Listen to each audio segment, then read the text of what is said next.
So with the Tascam DR-40, the first thing you want to do is turn it on. This button right here is your power button. It's also the home button. So when you are going through the menus, if you get lost, you can always go home by just hitting the button. But to turn it on or off, you have to hold the power button for a good 3 seconds before it turns on. That's because they don't want you to accidentally turn it on or off. So you actually have to hold the button for 3 seconds to turn it on, hold it for 3 seconds to turn it off. Here are the XLR ports on the bottom. This is where you plug in your cables. See the one that says L, the one that says R. This is also known as channel 1 and channel 2, left and right. You always want to plug into the left channel or channel 1 if you only have one microphone. If you plug into channel 2 or the right one, it won't work. But if you do have 2 mics, go ahead and plug into both of them. But if you only have one, you have to plug into the left channel. Another thing you need to do is tell the Tascam what type of signal you are receiving. So you'll see on the side here, there is a switch that says external in. That stands for external port input. So remember, these are your external ports right here. It even says external mic. So what is the external input? Well, there are 3 different types: line, mic, and mic plus phantom power. Oh, and by the way, this is your headphone jack right there. So the line input we will not use in this class. We will explain what a line input is, but we will not use it in this class. We're only using microphones. So you'll either do a mic input or a microphone with phantom power input. Now remember what we said before. Do dynamic mics need phantom power? No, that is correct. They do not need phantom power. So when you're using a handheld mic or a dynamic mic of any kind, you want to just keep this switch on mic. But if you're using a condenser, do condensers need power? Yes, they do. So your lavalier, which is a condenser, and your shotgun, also a condenser, those require phantom power. So flip that switch over to mic plus phantom power, and those microphones will work. You'll see there's a button here that says, or a switch here that says hold. That is, if you turn the hold on, that prevents any of these buttons from working. Every once in a while, you'll start a long recording, and the last thing you want is to accidentally touch the button with your hand, and oops, I guess I wasn't recording for the past 2 hours. How horrible would that be? That's happened to me, I know. So the hold button, if it's on, will prevent any of these buttons from working. So if you ever turn this on and the buttons don't seem to be working, it's probably because this got switched. Input level. This is going to be huge. When you are recording, you don't want to record things too quietly, and you don't want to record things too loudly. If you record too quietly, then the noise or the noise floor will become very prominent. If you record too loudly, something called clipping will occur. That occurs when distortion, the audio signal gets so high, it gets clipped off at the top and it turns into distortion. This turns your input level up, this turns your input level up, and this turns your input level down, plus and minus. So as you're recording, you're going to be adjusting these levels in real time. Now that we've turned on the unit and know where all the settings are on the sides, let's go into the Tascam itself. So sometimes when you turn it on, it will say phantom on. Are you sure? That means that your phantom power switch is on and is asking that you are okay with it. The reason it's asking you this is because phantom power actually uses some of your battery power. So your batteries will not run as long if phantom power is on. So that's the primary reason it's telling you this. So I'll just say yes in this case because I will be using phantom power soon. Boom. So here we go. Here are your buttons. Again, this is power. This is play. So if you want to listen to the recordings you have just made, this is the play button. And this is the record button. This is obviously what you use to record. but there is a little trick to it, which I'll show you in just a second. This right here is the minus, and this right here is the plus button. These two buttons control the volume of your headphones. So if you've got headphones plugged in and you need to turn up your headphone volume, plus and minus right here will turn them up and down. That's different than the plus and minus here because that is the input level of the actual audio signal from the microphone. This right here is just the volume of the headphones. Does not affect the signal at all. These two buttons, these left and right buttons here, those buttons actually are to skip tracks. So if you have recorded multiple tracks and are playing them back, you can skip backwards or forwards between tracks, much like an old CD player, through these two buttons right here. And then you have these buttons right here. The only button you really have to concern yourself with is the button that says menu and the button that says enter. The only buttons in the middle here that you need to be concerned with are the menu and the enter buttons. The other buttons are for more advanced techniques, which we will not explore in this class, but feel free to do it by yourself. So let's go into the menu. You have to do that sound effect, otherwise it won't work. So the other function that these four buttons have are actually to navigate through the menu. You see I'm hitting the down button, it's going down. I'm hitting the up button, it's going up, down, up. So the first thing I want everybody to do is to go all the way down to system.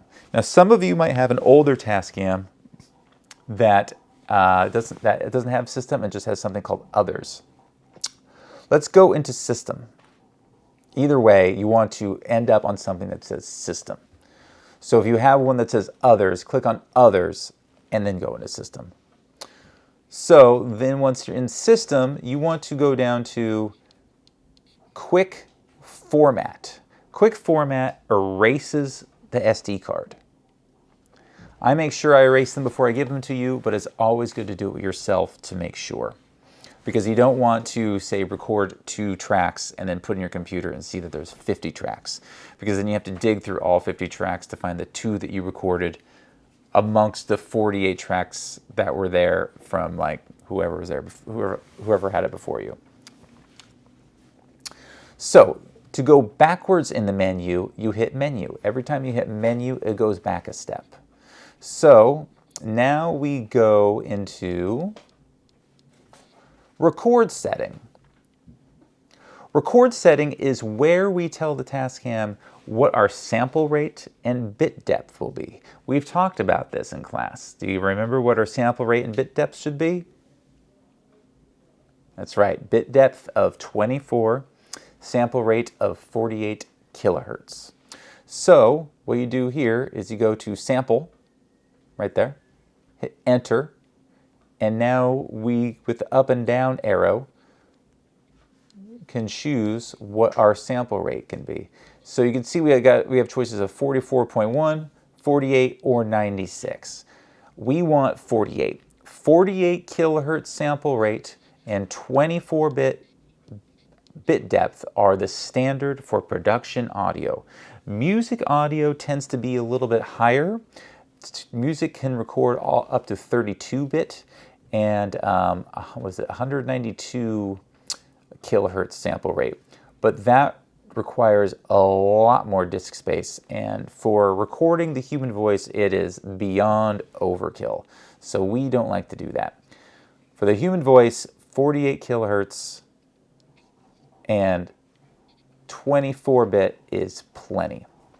Now you see there's actually a format here that says BWF, right? And then there's MP3, WAV, and BWF.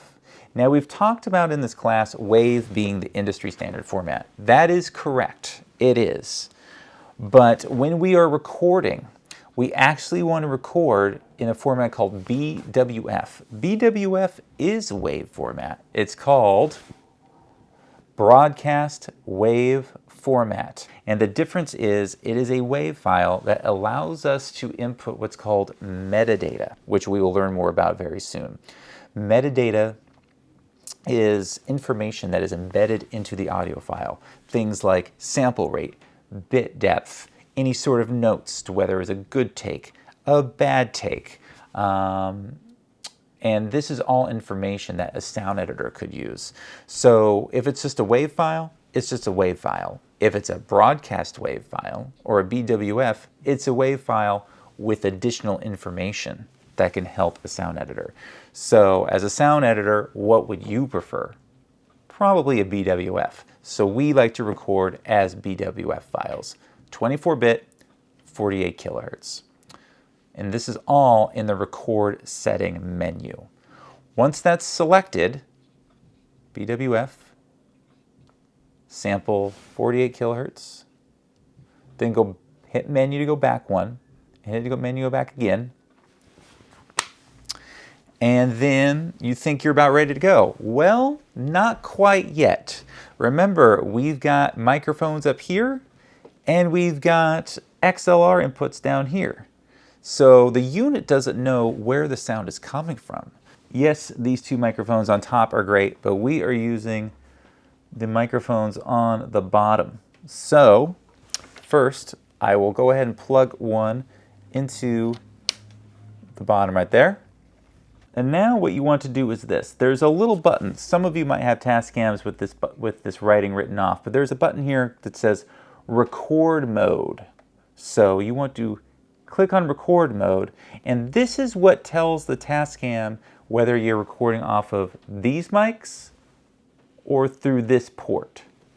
So right here it says record mode. We have one microphone.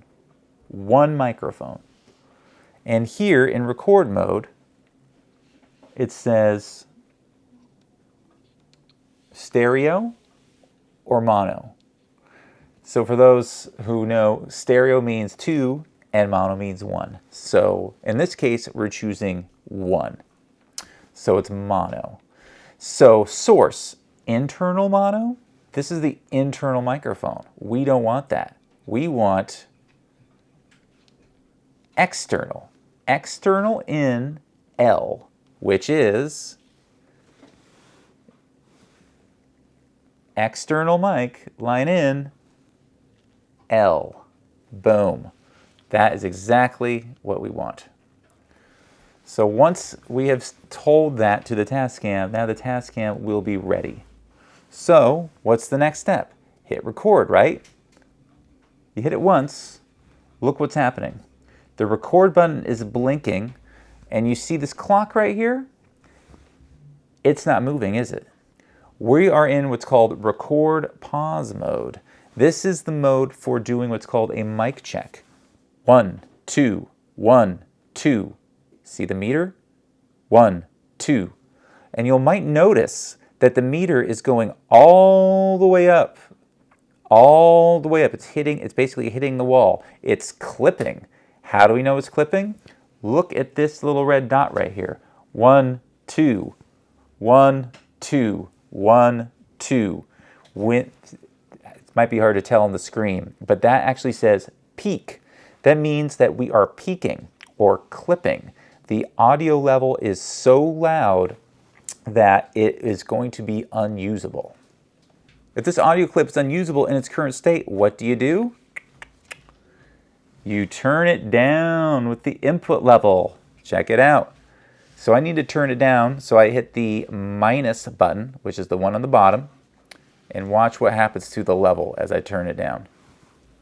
1, 2, 1, 2. Watch the level and watch the peak. 1, 2, 1, 2, 1, 2, 1, 2, 1, 2, 1, 2. See how it's going down now? And that red peak button is no longer lighting up. Except maybe if I talk really loudly, maybe I better turn down some more. This is what we call a mic check. You want to say, hey, can you give me a mic check in your performing voice? Okay, 1, 2, 3, 4, 5. Great, that sounds good. Can I get some more, please? 1, 2, 3, 4, 5. And 1, 2, 3, 4, 5. Okay, now the level's getting a little low. So I hit input level plus, which is the one on the top. 1, 2, 3, 4, 5, 1, 2, 3, 4, 5, 1, 2, 3, 4, 5. All right, this is good. Now you might say to yourself, what's too low and what's too high? Well, there are a series of numbers. Oops, I hit the volume button, see right there. There are a series of numbers down here, 50, 30, 20, 12, 6, and 0. So the way sound levels work, this is what we call a peak meter. A peak meter counts down, much like a countdown for a rocket. And when you hit 0, that's blast off. But in this case, blast off is a bad thing. That means that we have hit the level. We have hit the upper level. We have hit the peak. You cannot go above 0 in audio recordings. If you do, well, you can't. So it just sounds like total distortion. It sounds like this. Totally unusable and totally unfixable. So what you want to do is find a good sweet spot that's not too low, like it is right now, and not too high, like it is right now. So what we have determined in the audio world over time is that a good middle ground is -20. So right here it says -50, -30, -20, -12, -6, and 0. So what we like to do, and we'll learn about this all week, is the normal speaking voice should peak between -20 and -12. A voice that's raised, like maybe you're recording like an argument between people, should peak between -12 and -6. Voices that are whispering should peak between -30 and -20. But a normal speaking voice should be peaking between -20 and -12. So right now I'm peaking at a normal speaking voice a little above -12. So I am going to turn it down. 1, 2, 1, 2, maybe a little more. 1, 2, 1, 2, 1, 2, there we go. Now I'm speaking normally and it's peaking between -20 and -12. This looks like a good level for recording. And now I can hit the record button. See, now I've hit the record button a second time. Remember, I hit it once and that put it into record pause mode, or as I like to call it, mic check mode. And you know that because it's blinking and the clock is not ticking. Now, when I hit the record button a second time, the button is solid red and the clock is ticking. This is a mistake a lot of people make, is they hit the record button once and they think they're recording. You have to hit it twice. If you don't hit it a second time, then it will never go out of record pause mode and you will not get a recording. Look for the solid red button and look for the ticking clock and you'll know you are recording. But make sure you get a good mic check level first. Remember, -30 to -20 is for low whispering voices. -20 to -12 is for normal conversation. -12 to -6 is for peaking sounds such as loud voices yelling. But you never, ever, ever want it to hit 0 because once it's hit 0, it's unusable. So that's why we like to give it some wiggle room. And then when you're done recording, you just hit the home button, which actually is also the stop button. See that? Boom. It is now stopped. And if we want to listen back and play, you just hit the play button. And look, it's now playing it, see? And in the bottom right corner, right here, it actually shows you what the peaks are. -13, looks like I got up to -13, -15, -12. Every few seconds it refreshes the peaks just to let you know how loud it was. And here, where it says vocal 0037.wave, that is the name of your audio file. That is also known as, that is also can be chalked up to metadata. You can rename the file as scene 1, take 1, scene 1, take 2. Your sound editor will love that because that will help organize the files for editing. But we'll learn more about that a little bit later. One more thing I'd like to show you on the Tascam is this really cool setting. If we go into record mode right here, and we go into where we chose mono, if you go into something called dual, this is super cool. Dual is super cool. Go into dual, and then we get an additional a couple of lines to play with here. Source, again, we want this to be external in left because we just have one microphone.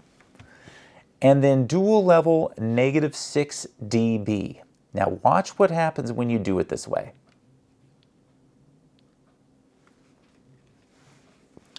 One, two.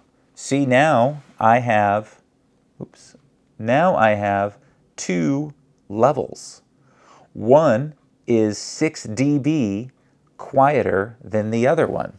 This is a good trick that I and a lot of other sound people use. If you're recording, say, an interview, and you have done a mic check, but you have a feeling that this person is going to be very excited about what they talk about, and you're really afraid of the microphone clipping because they get loud for some reason. If you put it in dual mode, it will record one track at the levels that you choose, and then an additional track at the same time, 6 dB lower. And that's 6 decibels lower. That way, if the person gets really excited and goes, whoa! See that? Whoa! That first track peaked, but that second track, whoa, did not hit 0 because it's what we call our safety track. This is the dual recording mode. It records 2 tracks instead of 1, and the second track, it records 6 decibels lower than the first. So it's a safety in case your main track gets a little too loud. This really only works if you are just recording with one microphone because, like I said, you only have 2 tracks to work with. However, in this class and in a lot of situations, you will just be working with one microphone. So the dual mode can actually really save your butt, and all you're doing is recording 2 tracks instead of 1, with one track being 6 dB lower as a safety. Once again, it's in record mode. And instead of mono, it's dual. And then you have to say where the source is coming from. In this case, it's coming from the external in left. And then the dual level is how much lower you want that dual level to be. So in this class, you should probably just stick with mono. But if you want to play with dual mode, I would say go for it. It's kind of cool. And again, this Tascam has lots of power. There's lots of other things you can do. Obviously, there's a lot of other things in this menu we haven't even touched. But for the assignments that you need to do in this class, this is all you need to know. So hopefully this will, make you feel a little more comfortable with using the Tascam DR-40.